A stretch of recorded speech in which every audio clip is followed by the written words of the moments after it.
আচ্ছা, আজকে আমরা স্টার্ট করছি ক্লাস 9 এর উৎপাদকের বিশ্লেষণ। এখানে প্রথম যে সূত্রটা আছে এটা 4 নম্বর সূত্র। সেই সূত্রটা হচ্ছে x³ + y³ + z³ - 3xyz। এই সূত্রটা যদি আমরা বুঝে যাই তাহলে এই অঙ্কগুলো আমরা করতে পারবো উৎপাদক বিশ্লেষণ। তাহলে প্রথম সূত্র আছে x³ + y³ + z³ - 3xyz।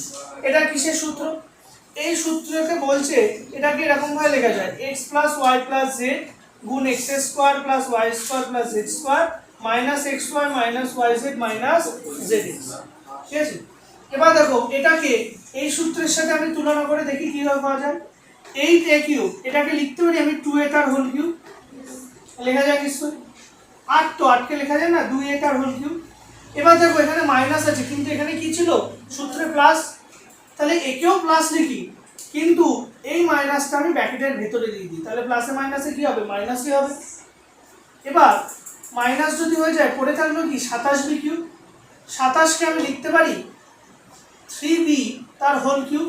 দেখো 3কে যদি 3 বার গুণ করো, কিউব মানে 3 বার গুণ, একই জিনিস 3 বার গুণ, কি আছে 3b। তাহলে 3b কে যদি আমি 3 বার গুণ করি, 3b গুণ 3b গুণ 3b, তাহলে কত হয় 3 3 9 3 9 27। আর b কে b দিয়ে গুণ করলে b², আরেকটা b দিয়ে গুণ করলে b³। তাহলে দেখো 27b³, এই 27b³ কে আমি লিখতে পারি 3b তার হোল কিউব। কারণ 3b কে কবার গুণ করা হচ্ছে, 3 বার, 3 বার মানে কি 3b তার হোল কিউব। এবার দেখো -1 কিন্তু সূত্রে কি আছে +z³ না, তাহলে প্লাসই রাখবো। এই 1টাকে আমি ভেঙে -1 তার হোল কিউব লিখতে পারি। দেখো তো -1 কে 3 বার গুণ করো, দেখো তো -1 আসে কিনা, এটাই আসবে। -1 কে 3 বার গুণ করলে মানে মাথায় কিউব করলে -1ই আসে। দেখি গুণ করি, মাইনাসে মাইনাসে কি হয় প্লাস, মাইনাসে মাইনাসে প্লাস, প্লাসে মাইনাসে মাইনাস। তাহলে 1 কে 1 দিয়ে গুণ করলে 1, আবার 1 দিয়ে গুণ করলে 1ই হয়, তাহলে -1ই হয়। এবার দেখো -18ab, তাহলে -3xyz এটা ছিল ফর্মুলা। তাহলে -3 x মানে কত, x মানে 2a, এটা তো কিউব কিন্তু x মানে কি কেবল 2a না, বুঝতে পেরেছি সবাই। x মানে 2a, তাহলে 2a লিখলাম। y মানে কত -3b, তাহলে -3b লিখলাম। z মানে কত -1, তাহলে -1 লিখলাম। ঠিক লিখেছি, z মানে কত -1,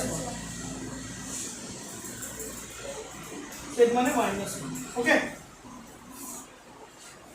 তো z মানে -1, দেখো 3xyz এর সাথে মিললো, x মানে 2a, y মানে হচ্ছে 2 -3b, এই যে -3b, z মানে কত -1, এই যে -1।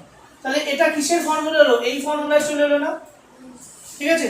তাহলে এই ফর্মুলাকে ভাঙলে কি হয়, প্রথমে হয় x + y + z, তাহলে x কত 2a, y কত প্লাস -3b, y হচ্ছে x + y, এটাকে x ধরছে এটাকে y ধরছে, আর z কাকে ধরছে এটাকে -1 কে কি ধরছে z। তাহলে x + y + z এরই ফর্মুলা চলে এলো না, এই ফর্মুলায় চলে এলো। এটাকে একটা ব্র্যাকেট দিলাম। গুণ কি বলছে এইগুলো আর দরকার নেই, এগুলো মুছে দিলাম আমরা। গুণ কি বলছে, এবার এইটাকে ভাঙাবো, x² + y² + z²। x² মানে কি ফার্স্টেরটার স্কয়ার 2a তার হোল স্কয়ার, y² মানে কি -3b তার হোল স্কয়ার, ঠিক লিখেছি। এবার z² মানে কি -1 তার হোল স্কয়ার, ঠিক আছে, z² মানে -1 তার হোল স্কয়ার। এবার -xy, xy মানে কি মাইনাস দিলাম x গুণ y, x কত 2a, y কত -3b, -3b লিখলাম। মাইনাস তারপর বলছে yz, y কোনটা এটা, এটাকে x ধরেছে এটাকে y ধরেছে এটাকে z ধরেছে, তাহলে y কে z দিয়ে গুণ করলে কত হয়, y হচ্ছে -3b, -3b গুণ কত হচ্ছে z, z মানে কত -1, আবার -zx, z কত, আগে সূত্রের মাইনাসটা দিই, তারপর z মানে কত লাস্টেরটা মানে -1, ঠিক লিখেছি। এখানে ব্র্যাকেট দিয়ে দিই তাহলে তোমাদের বুঝতে সুবিধা হবে।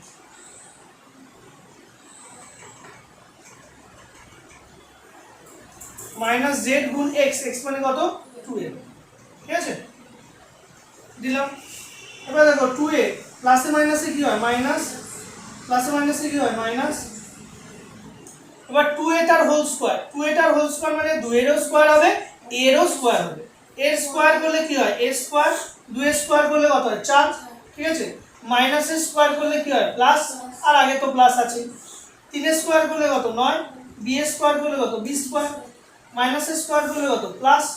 এবার দেখো মাইনাসে মাইনাসে কি হবে প্লাস হবে, 3 দুগুণে কত হবে 6 হবে, আর এ আর বি গুণ করলে কত হবে এ। এবার দেখো এখানেও মাইনাস এখানেও মাইনাস, তাহলে কি হবে প্লাস, 3b কে 1 দিয়ে গুণ করলে কি হয় 3b হয়। এবার দেখো এখানে মাইনাস এখানে মাইনাস কি হবে প্লাস হবে, 2a কে 1 দিয়ে গুণ করলে কি হয় 2a হয়। এটাই answer, this is the answer, এটাই অ্যান্সার।